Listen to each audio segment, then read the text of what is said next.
When the sun has set on a Friday night, bringing peace into your home, families will gather all around singing Shabbat Shalom. Everybody sing Shalom, Shalom. Shalom, shalom.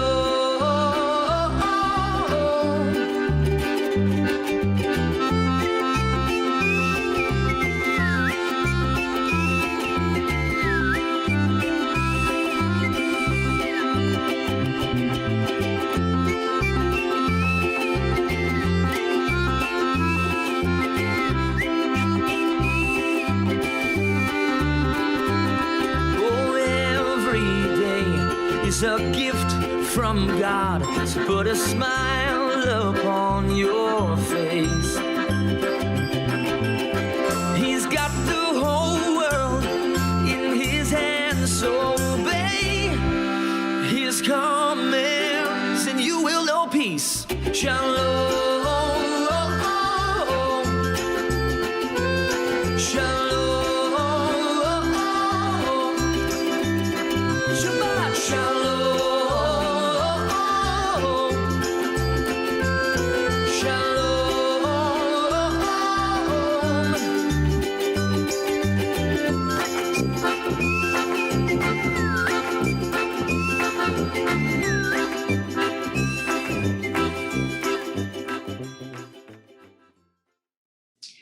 Adama v'shamayim חום האש, צליל המים, אני מרגיש זו בגופי, ברוחי ונשמתי. The words mean the earth and the heavens and the warmth of a fire and the ringing of a water. And you know, I sing this song, even though here I am sitting in my office here at the Los Angeles Jewish Home, but I believe in imagination. So come with me as we enter into the Shabbat and picture the sea, the ocean, picture the heavens, the skies, picture the warmth of a fire. Hey, hey, hey, hey, hey, hey, hey, oh. Hey, hey, hey, hey, hey, hey, hey, oh. Hey, hey, hey, hey, hey, hey. Can you see it? Can you feel it? Adama v'shamayim, חום האש, צליל המים, אני מרגיש זו בגופי, ברוחי ונשמתי. Hey, hey, hey, hey, hey, hey, hey, oh. Hey, hey, hey, hey, hey, hey, hey, hey, oh. Hey, hey, hey, hey, hey, hey, hey, oh. That's beautiful, and you finished it by you saying, and I feel it in my body and in my soul and in my spirit. So it's really beautiful words. Yeah, I'm so moved by that song. You know, it's a popular Israeli song, but it feels more like a prayer to me. Rabbi Ron, Shabbat Shalom. Shabbat Shalom Uvarach. And Shabbat Shalom to all of our dear friends at the Los Angeles Jewish Home. I think that we're ready to light the candles. So here we go. Ya la la la la la la la la la. Ya la la la la la la la la. Ya la la la la la la la la. Shehel Shabbat. Baruch atah Adonai Eloheinu melech haolam asher kiddushanu b'mitzvotav vetzivanu lehadlik ner vetzivanu lehadlik ner vetzivanu lehadlik ner של שבת.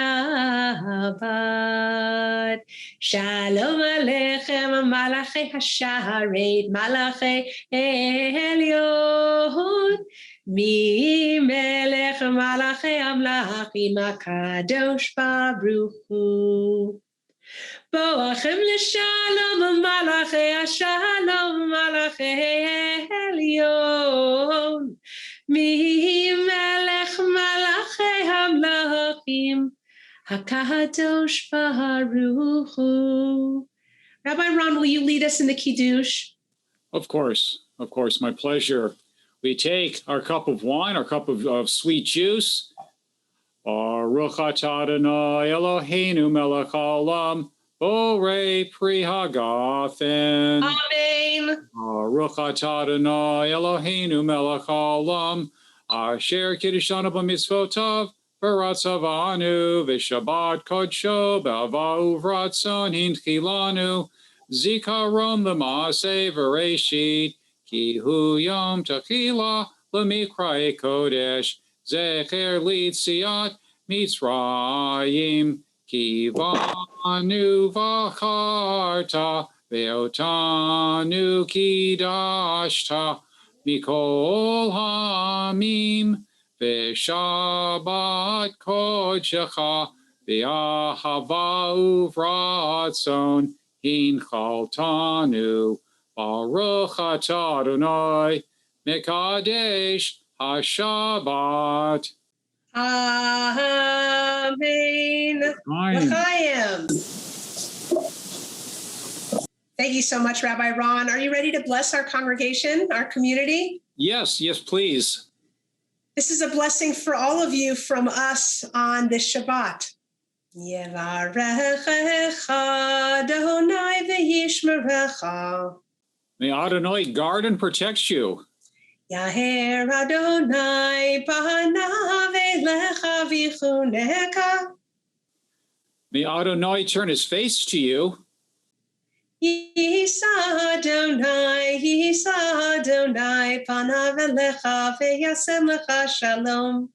May Adonai be gracious to you, and most importantly, I believe, send us all the blessings of peace. Ken Yiratzon may be God's will. Amen. Rabbi Ron, I'm so optimistic about our future in general, but here at the Jewish Home, the CDC this week came out with this pronouncement that people who are vaccinated can hang out with people who are vaccinated, and that may mean some real opportunities for us in the weeks and months to come to return to a much more normal life here at the home. So I'm very, very excited about that. And Passover is only a few weeks away. As a matter of fact, I wanted to point out that this is the time right now to enjoy things like a French baguette or a breadstick or I don't know what this is, pita, or just like Mom used to make. Right, challah, or really realistic looking rye bread, or your regular old saltine, that just gets you through the day. Sometimes this is the time, because when Passover comes, we're going to have no chametz for a whole week. Oh, this is the time to enjoy a croissant. Yes, sir. This is the time to enjoy a pretzel before, in just a few weeks, we're going to go to matzah.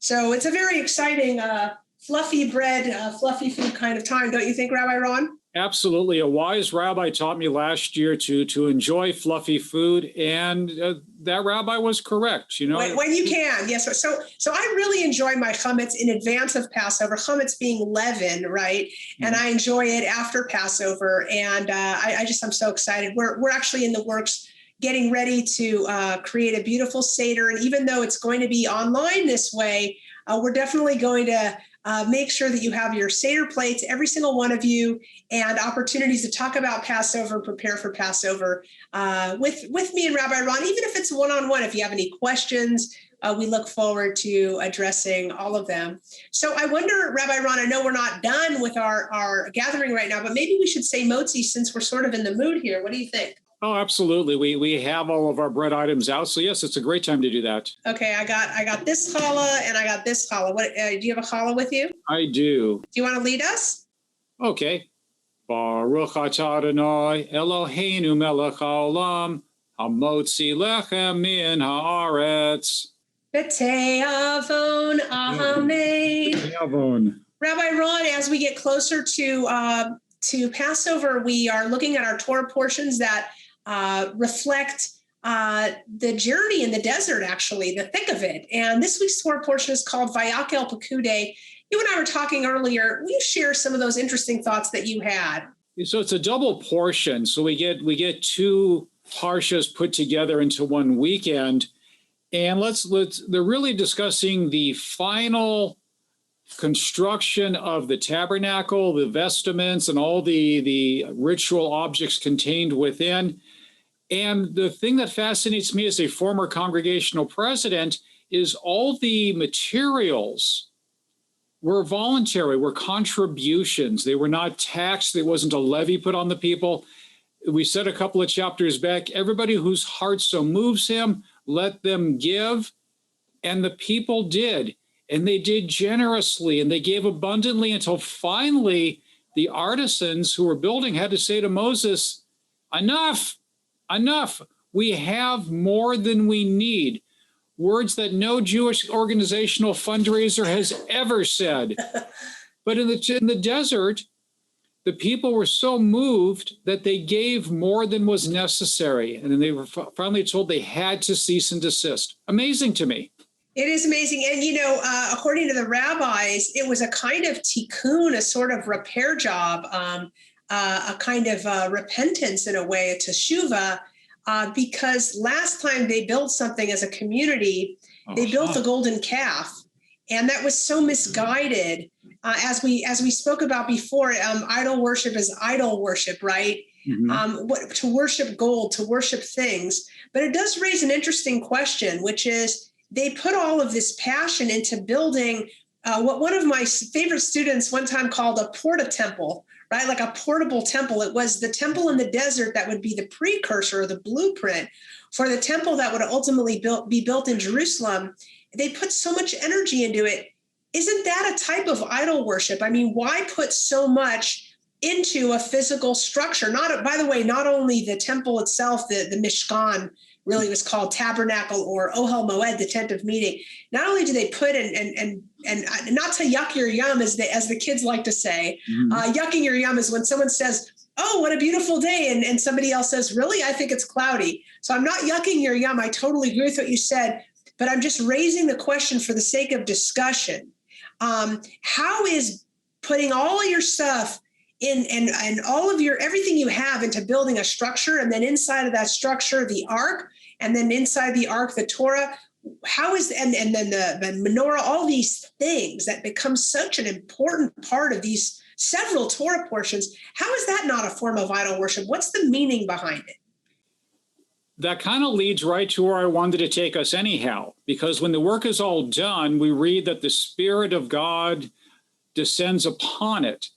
And I would put out there that all of their labor, all of their voluntary work in this community-wide endeavor is what made the place holy. It wasn't so much the Kadosh Baruch Hu, but how the children of Israel chose to treat that place.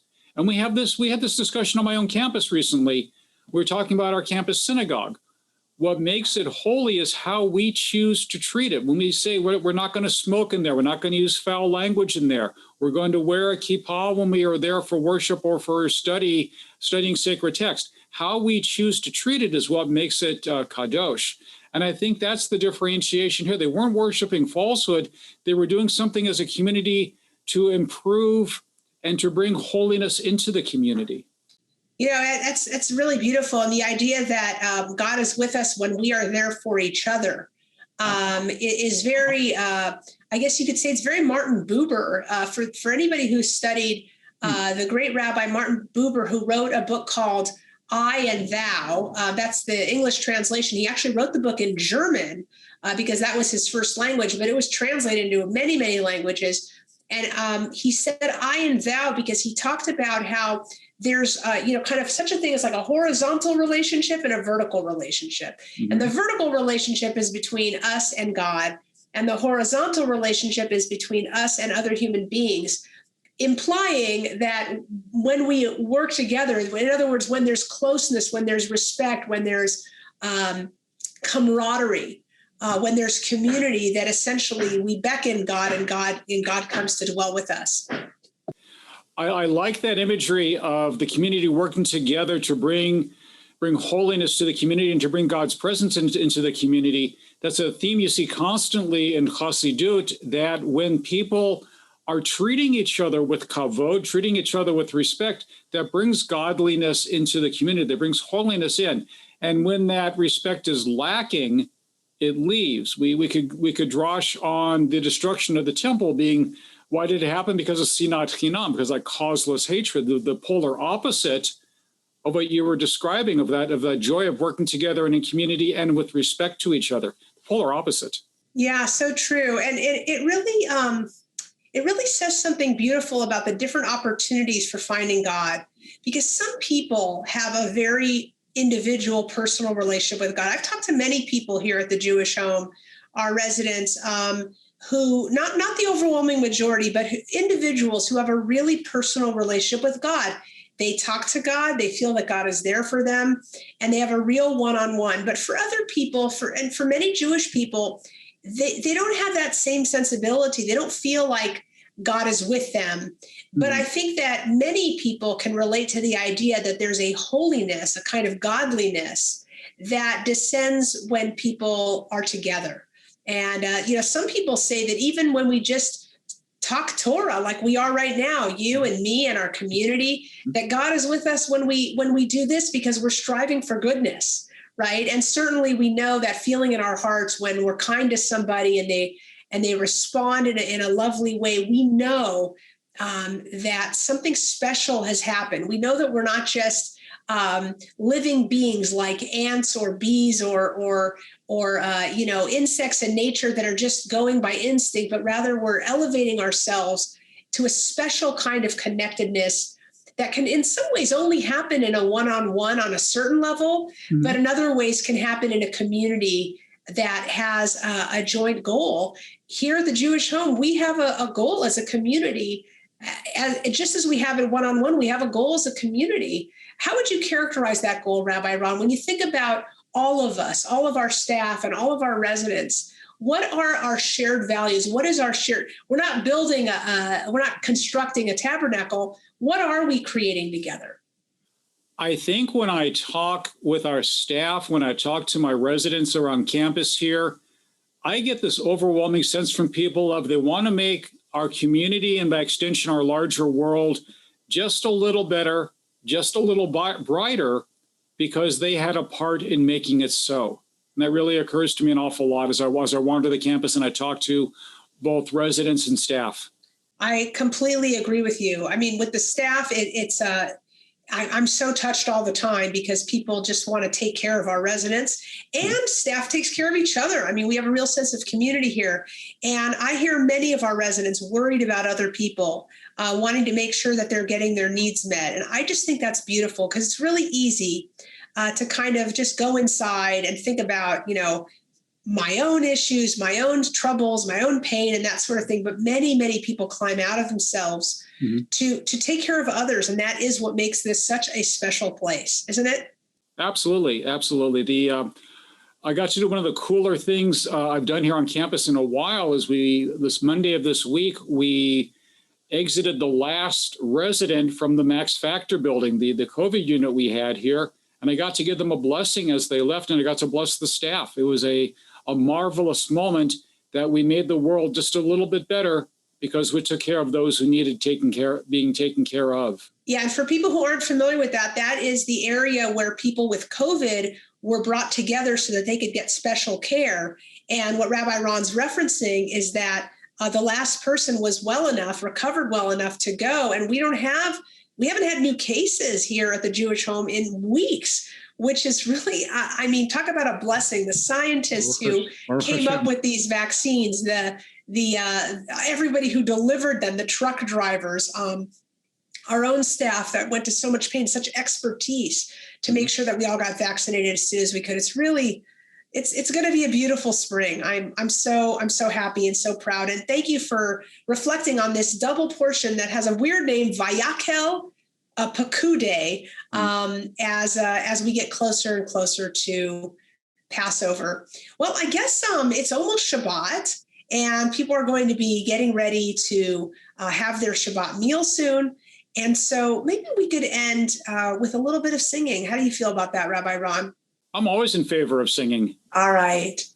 Bim bam, bim bim bim bam, bim bim bim bim bim bam, chiri biri biri bim, bam bim bim bim bam, bim bim bim bim bim bam. Shabbat shalom, Shabbat shalom, Shabbat Shabbat Shabbat Shabbat shalom, Shabbat shalom, Shabbat shalom, Shabbat Shabbat Shabbat Shabbat shalom, Shabbat Shabbat Shabbat Shabbat shalom, Shabbat Shabbat Shabbat Shabbat shalom, Shabbat shalom, Shabbat shalom.